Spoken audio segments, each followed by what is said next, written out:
Hey everyone, welcome back. Today's video I'll be discussing Edouard from Castlevania Nocturne, Season 1, Season 2.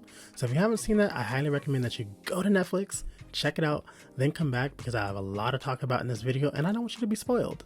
So that being said, if you stuck around, that lets me know that you're trying to get into some information today.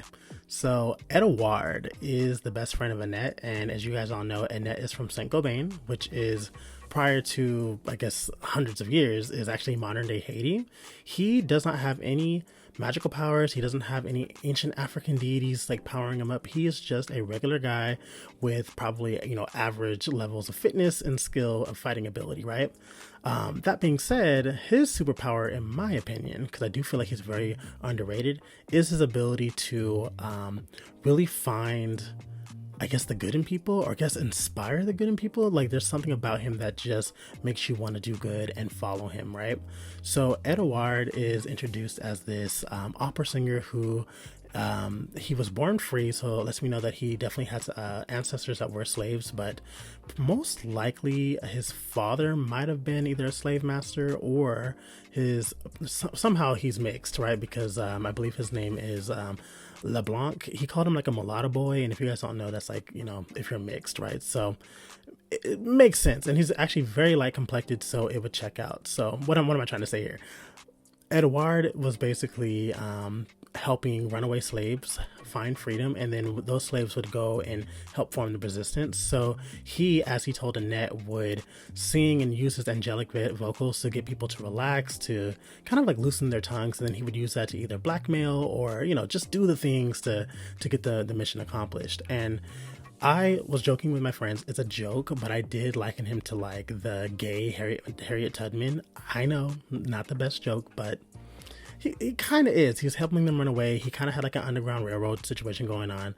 I thought it was cool. And speaking of him being gay, I don't think anyone clocked it or peeped it, but he definitely had a gay lover that he left to go help Annette while she was in Europe. It was a quick scene. She was like, hey, I've got to go to Europe. Something's going on with Ursabet, and we gotta see what's going on. And he was like, you know what, comrades in arms, or whatever deep stuff that he told her. And then she was like, well, what about him? And it like pans over to like a boy. He's like really handsome, and he was just like, he'll be waiting for me. So it's like, all right, Edouard, I see you got it like that. Like your man is gonna sit down and wait for you. Okay, cool.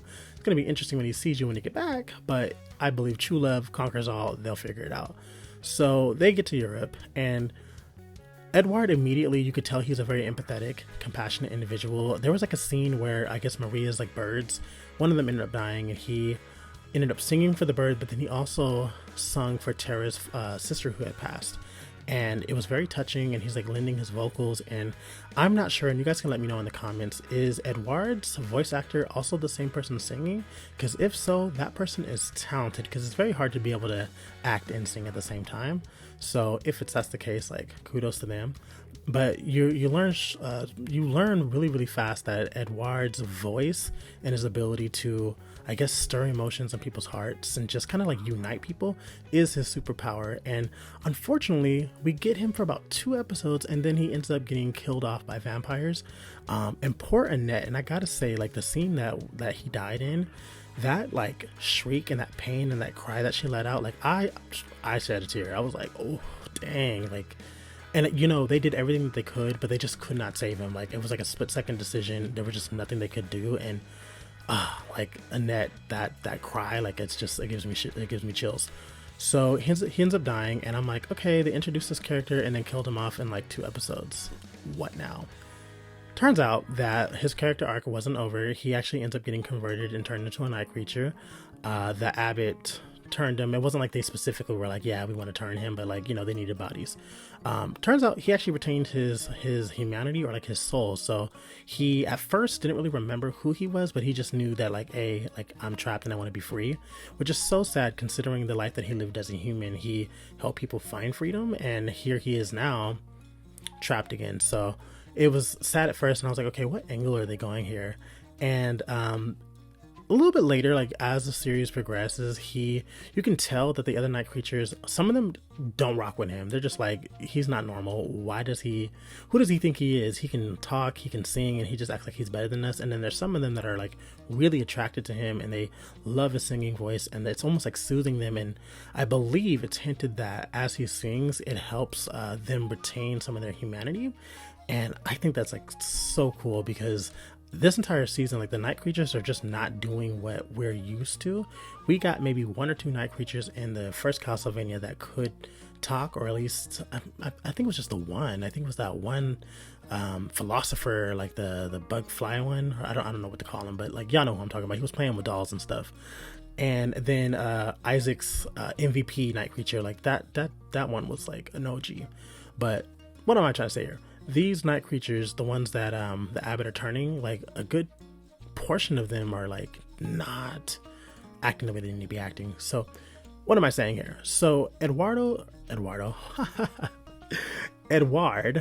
basically is allowing these night creatures to kind of remember their past selves, and that's going to kind of become a plot thread towards the end of season 2. By singing, they're retaining or remembering themselves, and he just basically, in my opinion, it's like he's doing the same thing that he did when they were humans. He's now freeing the night creatures. He's now giving them a new purpose and a new lease on life.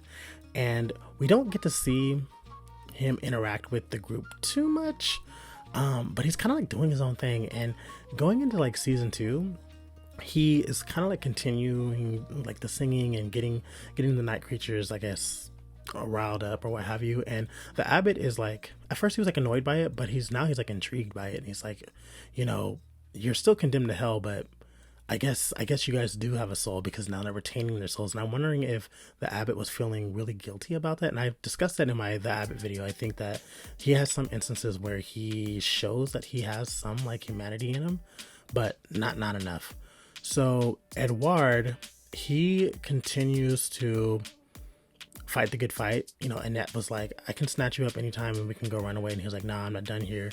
And he actually develops I guess a camaraderie or a bond with the captain that ended up getting converted. And she looks elite. Like when she got converted into like that diamond form, I don't know if it's like diamond or ice or steel. Y'all let me know what element she is.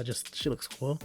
They kind of develop like an alliance, and there's that one night creature that's like a hater that be like side-eyeing him, and just like, he's just so over like him. Like, he's just like, bro, like all this singing, all this hollering, it's annoying. Basically the night creatures end up having like this divide.